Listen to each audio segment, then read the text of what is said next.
It's been a while since I did a video on Daniel Smith watercolors. I mentioned this in my watercolors class, so I'm really filming this for my students there, but I thought I would also put this on YouTube in case it helped you in deciding which Daniel Smith watercolors to purchase when you're just starting out. Now, they really are an investment. They are very expensive. So even if you have what you think is a big budget, you could actually use it up super quickly.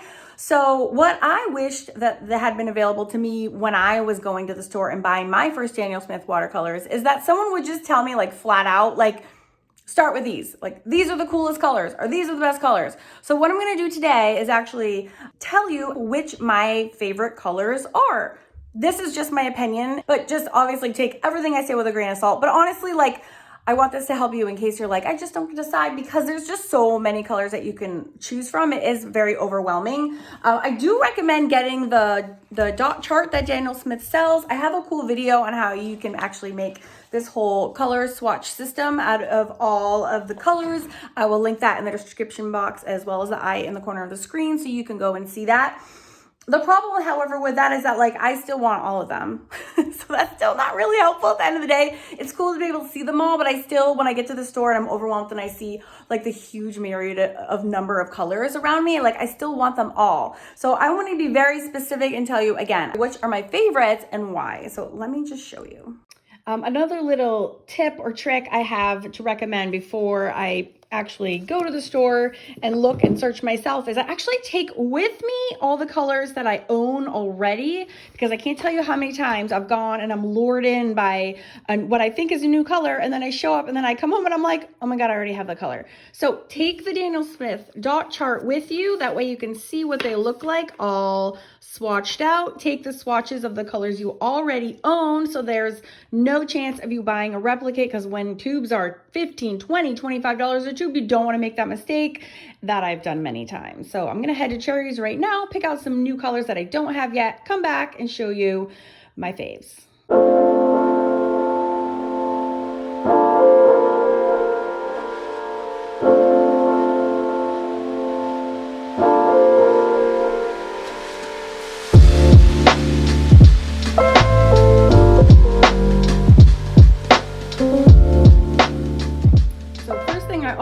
After coming back from Jerry's Adorama or buying any watercolors, and these are the colors that I ended up with. Really was lacking in like the brown department, so I did some of that. I only had one black, so I picked up another one of those, and I actually only had one real purple too, so I picked up another purple, and I just wanted to get some pinks. And I love greens and blues, but I have a lot of greens already, so I just went with one phthalo blue. So the first thing I'm going to do is I always squeeze out into my tubes and make a palette. This one is partially made, so I'm using some of my empty spots for the new watercolors. And the first thing I do before doing any paintings is I make sure I have a nice big swatch, so when I'm going to do like a piece of artwork, I can actually just go right down and I can see a nice big swath of what that is going to look like for any project. So that's what I'm going to do right now.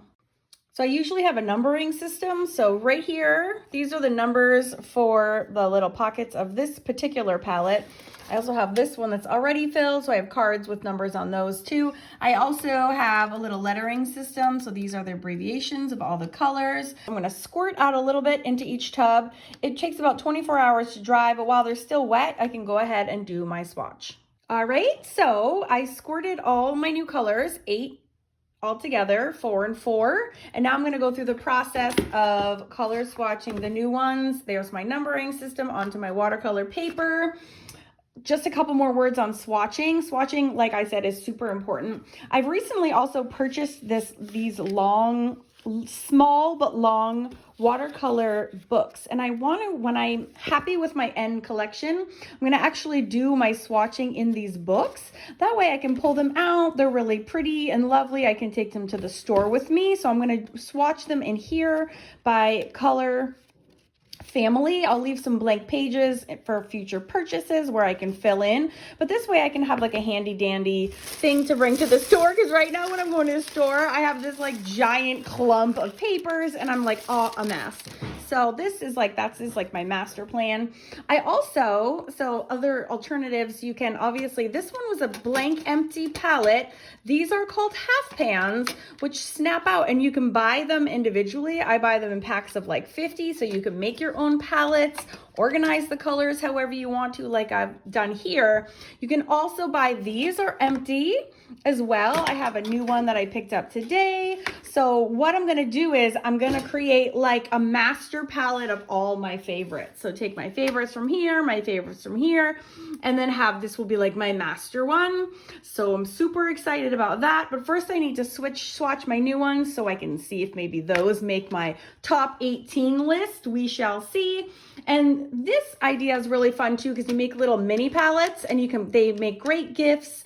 I'll show you some of those.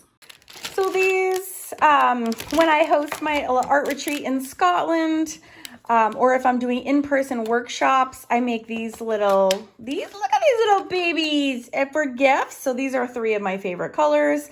And look at this, they nestle right in there. So these are great for travel, and they're also refillable. And the way that I make those is I buy my little half pans, like I said. You can buy, I love using the tiny Altoid tins. They're so fun. But you can buy, you know, this was 99 cents. I think I got this at Tuesday Morning. These little empty tins. And on the bottom of the half pans, you can either use magnets, which you can buy little magnet ropes, cut them up, put them on the bottom, and then that way these can come out. But I actually prefer to glue these in because sometimes the magnets just aren't quite strong enough. So I actually use hot glue and glue these down. That way they're kind of permanent little mini palettes. But these are great to give away to friends, family, other artsy pals. They travel well, obviously. So I'm gonna get swatching, and then I'm gonna build my master set of my favorites. And then at that time, you'll learn which ones are my favorites. So I decided to use this long, skinny watercolor paper journal to document my 18 favorite colors that I'm going to create in my new empty palette. So I've numbered each of these, and that will correspond to the well on the palette. So I'll also number these. Well, I usually just remember that I go from left to right, and then that way I know which color I'm working in when I grab my special favorites palette.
So now, after all is said and done, I have my favorite palettes set up. I have them all swatched for quick reference, and I will actually continue swatching all of the rest throughout the remaining pages of the book. But this might still be overwhelming for you, and you might be asking why still Daniel Smith. And okay, 18 colors is way too expensive still. So I'm going to give you my top reason why I love Daniel Smith, and also the top 3 colors I think you should start with.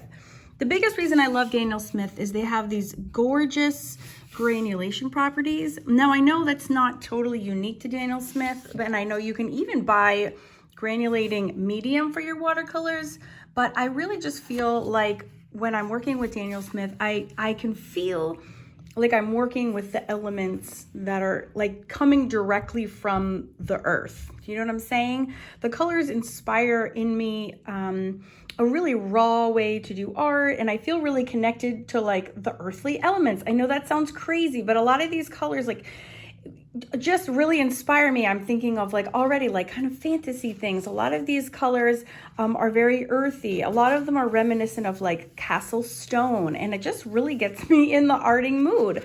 So I would say if you only could choose from a couple of colors because of budgetary restrictions, and hey, I completely get it. I think my top choices would be this Rose of Ultramarine, because I think it's granulating into these separate colors, which I think is just drop dead gorgeous. You always need some sort of warm, you know, cool or warm red or pink tone. You gotta have a green. So my favorite is the Serpentine Genuine, but that's a little bit more expensive, so I would definitely go for Sap. It's just bright and springy, and it's just a really happy, gorgeous color. And as you can see, my palette is pretty blue heavy because I just think that the blues that Daniel Smith offers up are, they're just gorgeous. There's just no other way around it. Again, I really love these granulating properties, but not all of them. These are much deeper staining watercolors, some of them, and they don't granulate. So it just depends on the color. I mean, this phthalo blue green shade just knocks my complete socks off. So if you're looking for a bold, dramatic blue, gosh, an eye color, that would be stunning. But I'm such a sucker for these really neutral grays as well. The Sodalite Genuine. This also reminds me of the Moonglow, which is one of my top favorites. It kind of granulates into this pink, purple, and it even leaves behind these blues and grays that you can see. So, ooh, this is always a tough one, but I do think you need a blue. So if you like bold, I would go for the phthalo blue. If you like something a little bit more kick back, I love the Mayan dark blue. It's like it's a very subtle, well, it's a deep, but it's a blue gray, which I really love. So it's so hard. His turquoises are just to die for as well. So the ultramarine turquoise is another great possibility as well. He also has a really stunning phthalo turquoise that I love too. So those would be my top, I would say 3 to 5 colors. So I hope this video helps kind of narrow down. The Verona Gold is a great one for skin tone. And I hope this helps kind of define your search a little bit, or refine your search, I should say. And whatever colors you end up with, you will not be sorry. And yeah, good luck on your Daniel Smith watercolor collecting journey. It is addicting, and it is wonderful, and it is worth it. Thanks.